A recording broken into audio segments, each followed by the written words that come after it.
There's something I really desire deep in my heart. This door is opening. Do I take it? And we have to be careful with that, because sometimes that door is opening to take us somewhere better that our logical mind or ego doesn't realize is better, or that will actually make us be happier. Sometimes that door is a test. That door is just a test, and it's a distraction energy. Sometimes people confuse their deep desire in their heart with the want of the mind or the desire of an older version of themselves. Sometimes we need to get in front of new stimulation to rediscover the new version of ourselves. Your higher self is trying to get you in very different energies, because that's what's going to kick on your sacral response, and your sacral can turn on for things that you wouldn't ever imagine. You're not going to know until you're in those situations.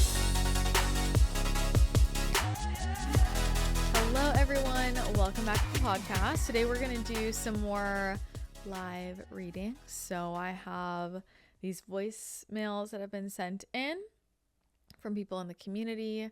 This is available if you're in the membership Next Level U, which is our library of meditations and guided energy work. So you can do energy work at home.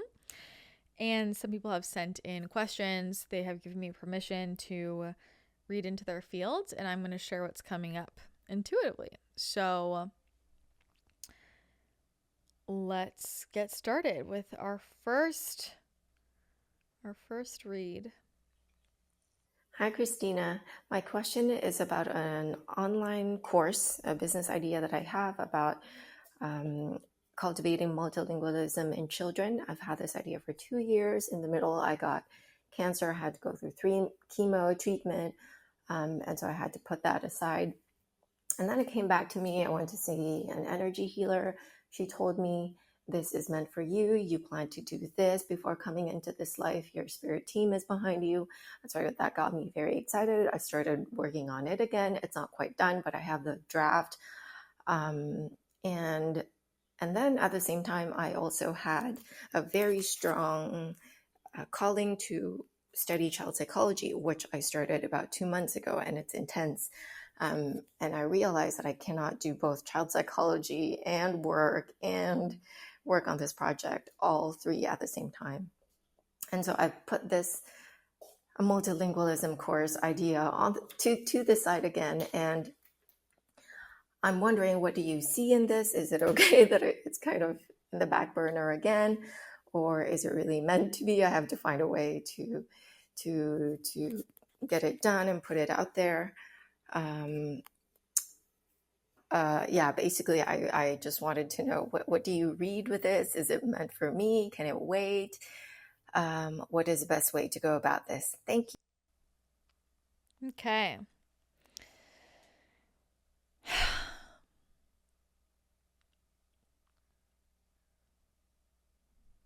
So, yes, this is meant for you.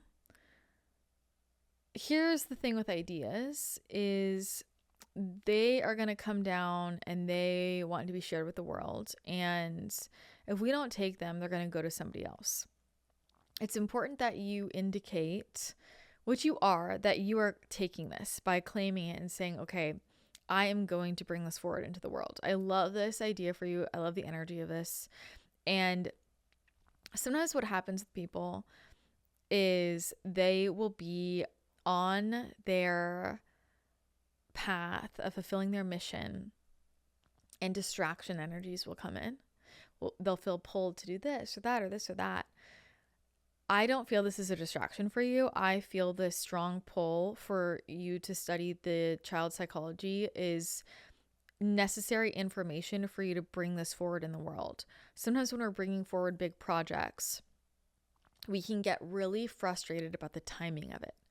We can feel like I should be further ahead. We can be judging ourselves or feeling guilty, upset with ourselves that we're not spending more time on it. And we always want to double check if we can create more time, and if we are putting on the back burner because we are afraid of stepping into our mission. But sometimes it very much is there's just not time in the calendar right now. And for you, you've got to trust the divine timing of this, what I would say is have check-in points with this course that you want to create, where you can brainstorm or write general ideas. You don't need to work on it in a big way, but just something that's energetically indicating this is the big project I am working on, and I'm holding it in my field, and I'm allowing these other things in my field to add to that curriculum, because you're getting all of the information you need to make it what it's meant to be along the way. So a lot of times people will, in their humanness, feel like, I need to make this course right now. And they make it before it's fully baked. And then in 2 years, they're like, I got to redo the whole thing. And I have learned, and this is true for what's going on with your field, that sometimes our bigger projects are meant to take a little bit longer because we're getting delivered more insight, more life experiences, more examples, more context that's going to be important for when we actually bring the course to the world. And that's what's happening for you, for sure. The way that you're first thinking about this course, and if you had recorded it last month or 3 years ago, is going to be very different than how you're going to actually bring it all together and bring it to the world. So that's going to change. And the things that you're learning with the child psychology are going to be very relevant for how you bring that forward. So I would trust what you're learning, but I'd also keep that in your field somewhere of it's happening. So an example of this for a lot of people could be something like a book, where they want to write a book, but it's a big project and life is delivering them experiences along the way that are going into the book. So they keep adding to it. It's that sort of energy for you with your course. So to answer your question, yes, this is for you. Yes, you need to allow it to be as, I want to say, big energetically as it desires to be. Trust the timing of it, of when you actually have the space to really work on it. Trust that in this process, you're being sent the examples, the situations, the dynamics, the lessons that you need that are going to get incorporated in this. You're probably not realizing all the things in your life that are connected to this coming to fruition, but it is all happening in the order it should. And a lot of times with things like this, really anything in our life, it could be moving, getting married, having kids, getting a dog. We have an idea in our head about the order it should go in, and that's not always the order that's actually going to make everything happen in the best way possible. So that is where we have to really notice where our human judgment is getting in the way, and just trust. This came through to you divinely. It's certainly divinely meant for you. And so claim it, say, yes, I'm working on it, and I'm allowing myself to learn all the lessons I need to fully bring this forward in the best way possible. I think there's going to be different people you meet along the way and ideas you get that are just going to fundamentally change the trajectory of it, and trust that. And the second the energy opens up where you can create it, that's going to be the perfect time. And you're going to realize then why it was so important. You did it then instead of now. So I would release any judgment of the timing and trust it. And I'm excited for you. Okay, let's see who is next. All right. Hi, Christina. I'm so excited to leave you this message today. Huge fan of you and the podcast, and I'm in your Next Level You membership. I wanted to ask you something about dating. So I know you talk about dating a lot on your podcast, and you talk about it from the perspective of a woman looking for a divine masculine. And so for me, I'm actually bisexual, and typically I'm attracted to either feminine men, masculine women, non-binary people, or trans people. And so I just wanted to know if you had any specific advice for maybe someone. I'm female, I'm a woman. I think I feel like I'm more in touch a lot of time with my feminine energy than my masculine energy, except for like in a work setting. I get very into my masculine energy like most of us. But do you have any specific advice for someone like me who is looking for a partner who really is able to embody both their divine feminine and their divine masculine, not only in their appearance, but in the way they act and the energy they have around them, which is what I'm really looking for. So thank you so much, Christina, and I look forward to hearing your response. Okay. So, this is a good question, because really when it comes to romantic relationships, we're looking at polarity. So this is the difference between a friendship relationship and a more sexual energy type of relationship, a romantic relationship where you're feeling that sexual chemistry. So when we're looking at what creates a spark, it is polarity. Now, what the poles are doesn't necessarily matter, but where you feel the spark is when there is a difference in polarity. So if both partners are always in their masculine all the time, or both partners are always in their feminine all the time, then that starts to feel more like friendship to people. And that's why people lose their spark with each other. But when there is a polarity, that is where we feel that sexual chemistry. So in same-sex relationships, for example, if somebody is more dominantly holding the masculine pole and somebody else is more dominantly holding the feminine pole, and we're assuming compatibility and all that, chemistry in other ways, like that's where you feel that sexual spark. But where people start to feel like friends is when both people are in the same pole all the time. The other thing that we're looking at is where people naturally lie on this frequency bandwidth of masculine and feminine. And what we really, I think what the main work is for everybody is to figure out where we really lie. There's so much conditioning on the planet, in all sides of the spectrum, where sometimes we can think, oh, I lean more in this pole just because we've been conditioned that way. And we just want to take the time to look at what pole do I really rest in. There are some people that are spending their whole lives trying to be in more feminine energy when like their natural, most resonant pole for them to embody here in this incarnation here is more masculine. I think I said feminine. Yeah, is more masculine, or vice versa. People are spending a lot more time trying to be like more masculine, so to speak, more on that frequency bandwidth, and their natural energy is a bit more feminine. It goes both ways. And for everybody, this has nothing to do with sex or gender. It's like on this spectrum, we can lie in different places. And really, usually you're just finding someone who's the opposite match for wherever you are in that frequency bandwidth. So if you're somebody that is a little bit more in the center, like naturally, we've released all the conditioning, we've come back home to who we really are, and you're somebody that's a little more like in the center, maybe you're more on the feminine energy side of things naturally, but you're still closer to that masculine part of the frequency bandwidth. Or you sit right in the middle. Some people sit right in the middle, or vice versa. Then for that sexual polarity, your opposite, it doesn't have to be that far on the masculine side of things, basically. So you just want to find, right? Through our own inner work, we all discover this, like where do I really lie on that frequency bandwidth of what feels really good for me on a soul level. Again, we got to release the conditioning for that. I think that's the main thing, because that's how we actually can align with the right partner for us. Because if I'm someone who is a bit more in the middle, and I'm like, I'm feel very connected to my feminine pole and my masculine pole, and I'm trying to be with someone who's hyper masculine or hyper feminine, it throws off the polarity balance, because we're not, again, for that sexual chemistry, we want that like equal and opposite. And so if you're watching, you've got to watch this. Sorry, if you're just listening, you got to watch this, because I'm showing this with my hands. I should bring my whiteboard for these, but it's literally a math equation in that with sexual chemistry.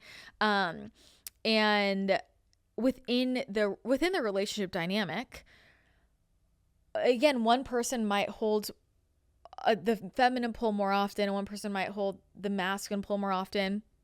As you get closer to that center point, it might not be that I'm more in the feminine all the time and you're more in the masculine all the time, or vice versa. And in any relationship, nobody is just in one or the other, right?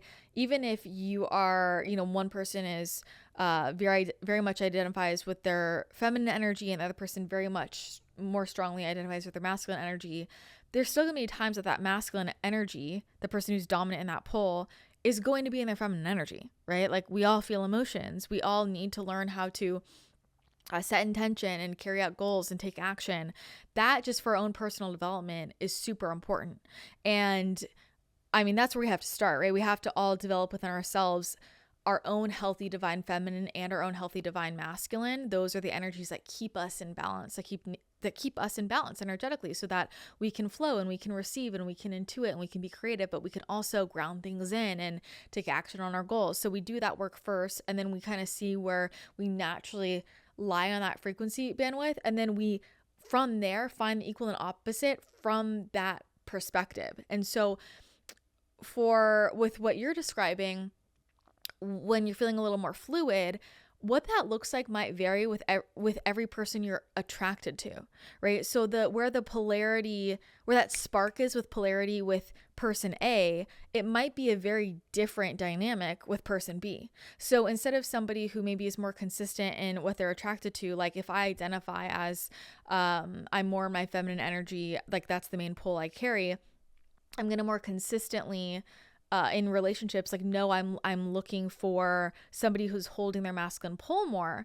But when you're a bit more fluid in the center, you're going to be looking more for, in this unique dynamic with a specific person, what pole is natural for us to feel, and are we having that wherever that is? Like maybe with this person, I was holding a little bit, stronger of my feminine, and so then I was looking for that sexual spark, a little more stronger of their masculine. But with this person, maybe I'm a little more in the center and they're a little more in their center, but we're still like that plus minus masculine, feminine, equal and opposite. You see what I'm saying? And so it's going to be more noticing, again, first, where do I like to land? And if that's right in the center, great, that's right in the center. And then okay, well, I'm looking for someone that is going to be in balance with where I like to naturally land, or if where you land has a little bit of a spectrum, then in that individual dynamic, you're going to notice, are we looking for, like in our dynamic, do we have that polarity difference, no matter which way it's going? So hopefully that makes sense. Thing with my hands, it's a little bit easier. And in terms of attraction, we want the polarity, obviously, but in terms of like if you're manifesting a partner, it's look, the key to manifesting a partner is not, I want someone who's really feminine or really masculine. That might be one thing about what you need, but what are the traits that it's really indicating in somebody?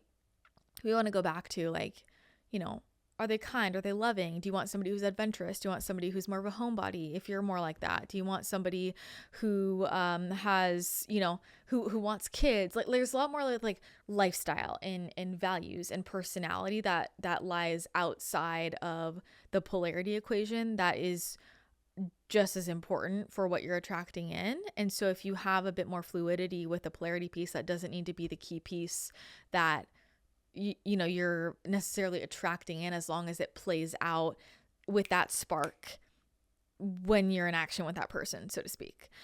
For example, somebody when they're manifesting their partner, they might feel like it's really important for their partner to, let's say, I don't know, have a stable job. This is a really common one for people. I want someone with a stable job.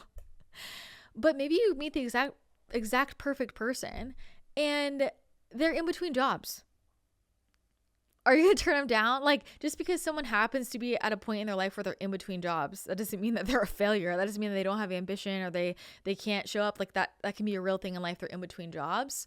Or, a lot of people say, I want somebody with this level of financial success. I'm just saying things I hear. But what if that person isn't there yet, but they're in the process of building something, right? They're on track. They're making smart decisions. And so again, we're just using these as general anchor points with our manifestation to indicate to the universe how we want to feel in our lives, but then how it actually gets delivered sometimes is a little bit different. And from there we make, I think it's, if I wrote on my manifestation list, I want a brunette and you get a blonde, like I think we're all mature enough to know it's okay. So I think there's that level that we're just using these techniques with manifestation to start to feel into, to connect with a feeling and an energy. And so I would say just get really clear on that feeling you want to feel in your body with the person that you want to be with. And and where you're feeling that excitement and that sexual chemistry and whatever else you want to feel, if it's love, if it's home, if it's peace, if it's expansion, if it's adventure, like whatever those frequencies are, and really connecting with that, and that is what pulls that person to you. So great question. I hope that helps. Okay, I think we can do one more. I don't know any of these about, so I'm always like, well, they have to do with each other. All right. Hi, if you were to receive a special piece of jewelry with a locket on it, and you could write a message to yourself that you would wear every day, what would it be?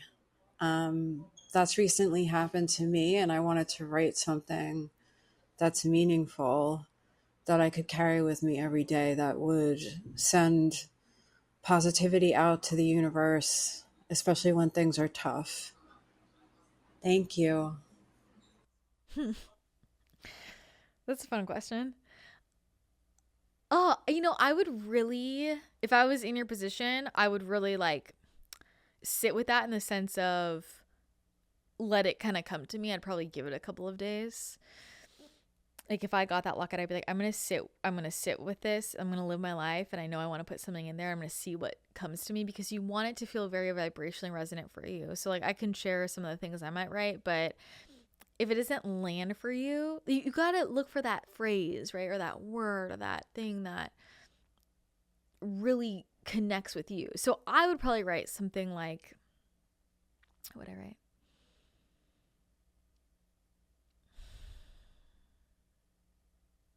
I mean, there's a couple things that come to mind. The first thing is I might just write like soul self as a reminder to choose my soul self. Another thing I would write, I know some of these are corny, but they're true for me, is everything is happening for you. I feel like that's such an important reminder, and something my partner and I always tell each other every day with things. We're like, well, if this is happening for you, why might it be happening? And I feel like that always grounds me in whenever things are tough as well. I might say something like,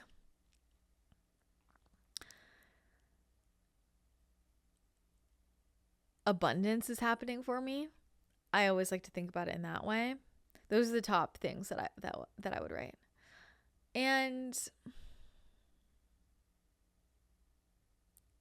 some phrases that are just coming to mind, if any of these are in the realm for you, when I feel like something celestial would feel really good for you, like, or something a little more, it's like, your truth will set you free. Always trust your heart. You can always trust your heart. I feel like I want to say that to you. You can always trust your heart. One step at a time. One step at a time. Every day is a new beginning. Your soul is always speaking to you. Everything is aligning you with your highest destiny. Those are some phrases that I'm just getting when I connect in with your field. So that's fun though. That kind of makes me want to get a locket. I love lockets. We were just watching Captain America last night, and he has a picture of the girl he likes in his locket, and I told Tyler, you better get a locket with my face in it. Okay, I think we can do one more. A couple minutes.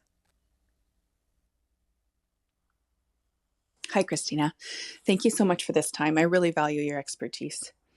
I am about 2 years off of probably the biggest event of my life, crisis, and I leaned into my heart and into my intuition to really move through that.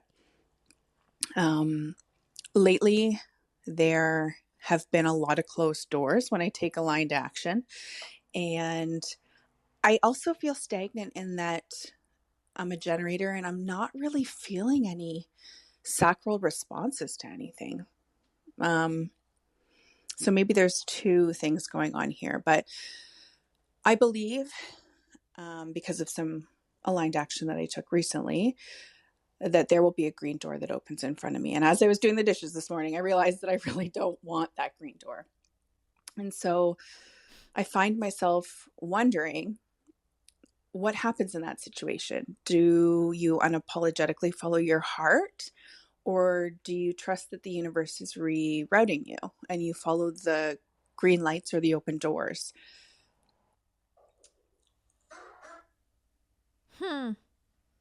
Wait, I need to listen to the end of that again. Hi, Christina. I said I really don't want that green door. And so I find myself wondering, what happens in that situation? Do you unapologetically follow your heart? Or do you trust that the universe is rerouting you and you follow the green lights or the open doors? I see. I misunderstood. Okay.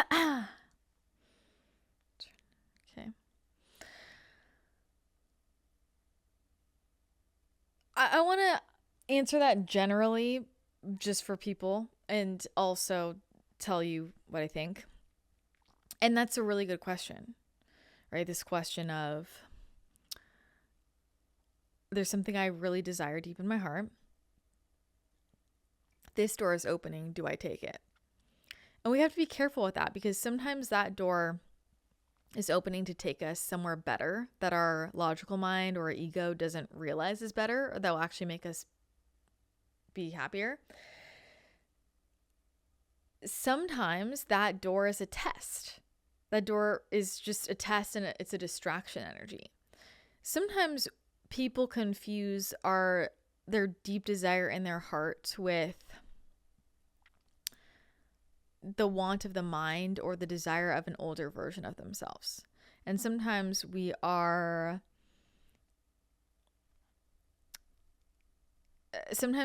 need to get in front of new stimulation to rediscover the new version of ourselves.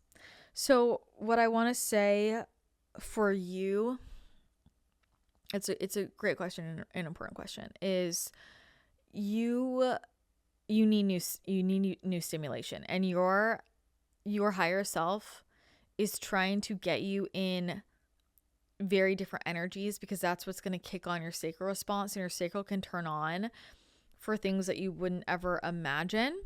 You're not going to know until you're in those situations. There is something in your environment that you really need to clean up. And it's not a you thing, in terms of, I feel like there's a person, might be people, who are not great energy, like setting boundaries, releasing old energy. There's just there's on the whole left side of your field, there's just a stuckness, because there's something that is really out of alignment in your field. And it's not something you're doing wrong, but it's an environmental thing. Movement is really good for you if you're considering a move, or if you are considering a trip, or can take a trip at least, but you physically need to go somewhere else and physically need to disconnect from the people around you right now. And that doesn't have to mean everybody, but there are, and you'll probably know who these people are.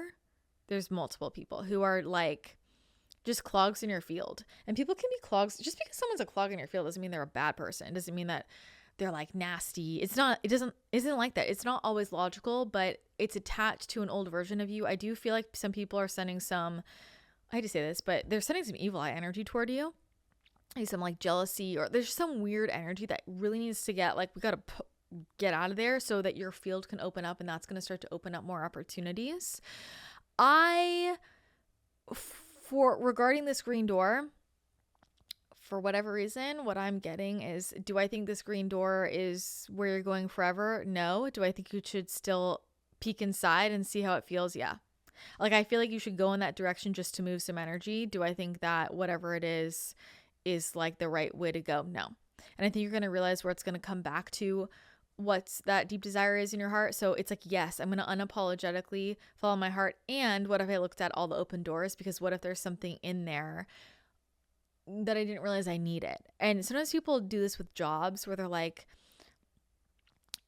want to start this thing, and it's just not kicking off, but I just got this job opportunity, and is it a distraction? And sometimes they need to take that job opportunity because there's a skill they pick up, or a person they meet, where it's oh, I did this just for this. And that is what contributed to me being able to move forward in my bigger dream. So it's all connected, but there's energy that needs to be moved to turn this back on. We got to clear out whoever these people are. And the desire that you have in your heart, there's more information that wants to be added to it. / you might see it in a little bit of a different way. And I'll tell you, this is a story of my life. This is a story of everybody's lives. And I think where most people block themselves is they get extremely attached to their initial vision or their initial thought. Our deep desires can have different specific manifestations and forms, and we have to let that grow and evolve with us. So it can still be the same core frequency, the same energetic kernel, so to speak, but it can take different shapes and it can grow and evolve with us. And there's more information that's going to get revealed to you through this door that's going to be helpful as you're pursuing unapologetically your heart desire. Great question. Okay. We're going to wrap up there for today. Send in more voicemails if you want to be featured on a future episode. Let me know if these are helpful. Let me know. Leave a comment if you enjoy these, if you want more of these. I think they're really fun and hopefully helpful. So you can submit if you are in Next Level You. You can go to christinathechannel.com/membership and the information is there. There's a 7-day free trial, so you could check it out. That is going to be it for today's show. Thank you again so much for tuning in. I hope you have an amazing rest of your day, and I will chat with you again next time.